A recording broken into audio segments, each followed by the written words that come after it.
what amount would it be? Why is it just a certain amount?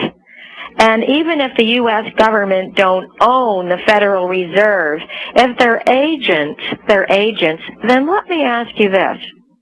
If you had a financial advisor working for you, an agent working for you, to look over, manage your accounts, your monies, and in 10 years down the road, he owned your house, your farm, your kids were working for him, and he owned everything else, and you owed him money, would you not have fired him long ago? I know people. How can your agent take over everything you owned?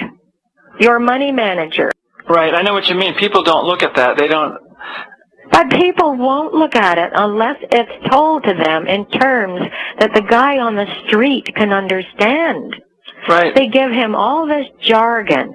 I have economics graduates in my class. They have gone through 4 years of such jargon. They have to memorize everything because they don't understand it. They've been reading books the size of telephone books. You could use them for door stops. They come to my class and I say, well, of course then you know how money is created. Oh, the government creates it. I said, no. They don't even understand that, and they have economics degrees. What the universities now are teaching as economics is the financial scheme. The universities are funded by these people. Education is funded by corporations now. Since the Second World War, when before the war people knew what the Fed was about, people knew what compound interest meant, they don't anymore. They don't. The ignorance is appalling, and the jargon gets more and more confusing. Unless you learn the difference between an economy and a financial scheme, you will never know what's being done to you. For instance, in a real economy, money is issued interest-free by the government on the basis of the resources of that country. It's not based on gold or any other metal. That's nonsense. Even Keynes, during the war, the people, Keynes, the economist, the famous one, during the war, the British government came to him and they said, look, Hitler, this was before the war, they said, Hitler's gone off the gold standard. We want you to write an article making him look like a fool. And Keynes said, well, I can't do that, Maynard Keynes. He said, I can't do that. And they said, why? And he said, because Hitler's right.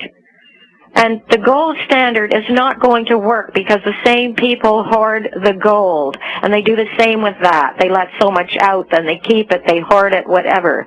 And it doesn't make sense because if I own the only freshwater lake for miles around, and because it will get to that, trust me, and somebody comes to me with a semi-trailer filled with gold bricks and says, look, I'm going to give you all these. I just want your lake. What would you do? Well, gold only does you some good if you can sell it to somebody. This is what I'm trying to get through. Only real resources that you need for survival are any good to you. And water is worth far more than gold. So what the country is supposed to do and what it said in the British North America Act and what the Americans did when they first started out, their money, their scrip, their colonial money was issued on the basis of all those resources that they all owned, and the needs and the work that the people were doing, because people place added value on resources. The workers do that. So they call them human resources, which is what they are.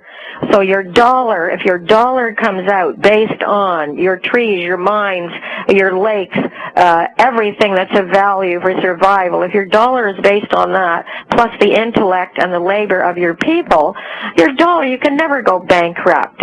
And when you issue a dollar based on that, you will have to make sure that your water is clean, that your trees are replaced, that your air is clean. In other words, you would have to go into renewable energy. This is the only system, and it's been known for thousands of years. Even Caesar knew that. That's why they killed him. He got rid of the money lenders. He issued his own money. He built all kind of buildings for the people, and they loved him.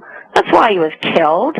Anyway, this is the way it should be done. If it's not done this way, if we don't get rid of these middlemen who are completely unnecessary and are really, they're murderous, and we know that interest and usury is like murder, and even the Cato's dialogues, one question is, well, what do you think of usury? And the answer was, what do you think of murder? Because that's what it is.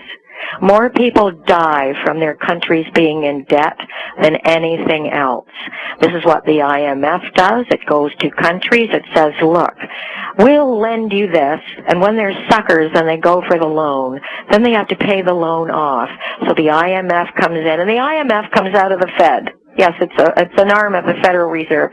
They come in and they say, okay, if we make you this loan, then we have to restructure your economy.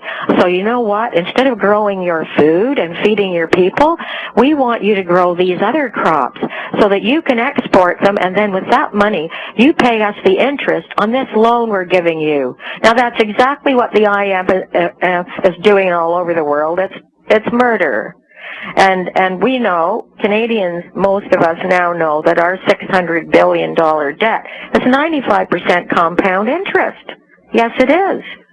They asked Einstein, what is the most powerful formula on the globe? And they didn't expect his answer. He said, compound interest. He didn't even hesitate. Didn't even hesitate to tell them, and that is what's killing, literally killing people. And this is what the so-called economy, which is nothing but a financial scheme, this is what it is based on, the compound interest. But let me give you an example here. Just listen to this example if you don't think it's as powerful as it is. And I'm talking about the U.S. now. The national debt, your country, was slightly less than $1 trillion in 1980. In 1991, another 2 million Americans were registered as poor.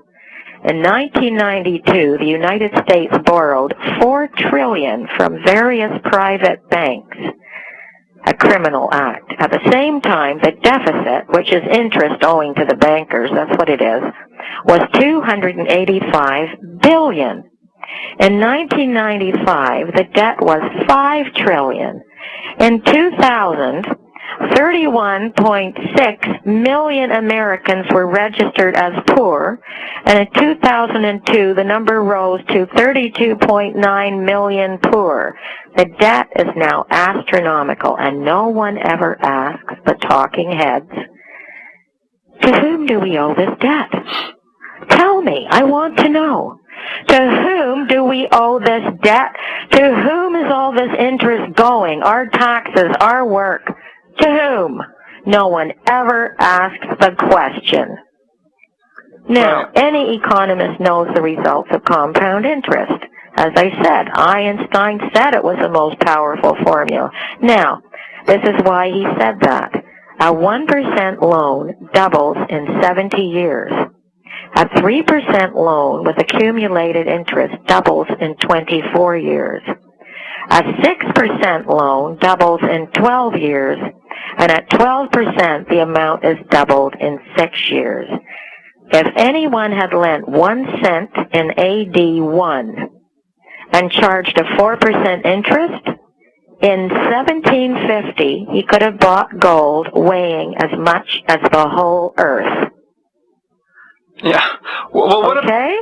At 5% interest, it would have been possible as early as the year 1403. In 1990, he would have been able to buy over 12,000 gold weighing as much as the whole earth. Now, these extreme examples show how badly interest drains each country's economy. It also means, now listen to this, it also means that so-called free or elected governments have to obey the usurer's commands, even to destructive foreign policy. So until you get to the crux of what is happening now, and people go beyond the effects, it's going to get worse. I mean, here's one example. Before the so-called French Revolution, it wasn't a revolution, it was a banker's scheme. So the storming of the Bastille,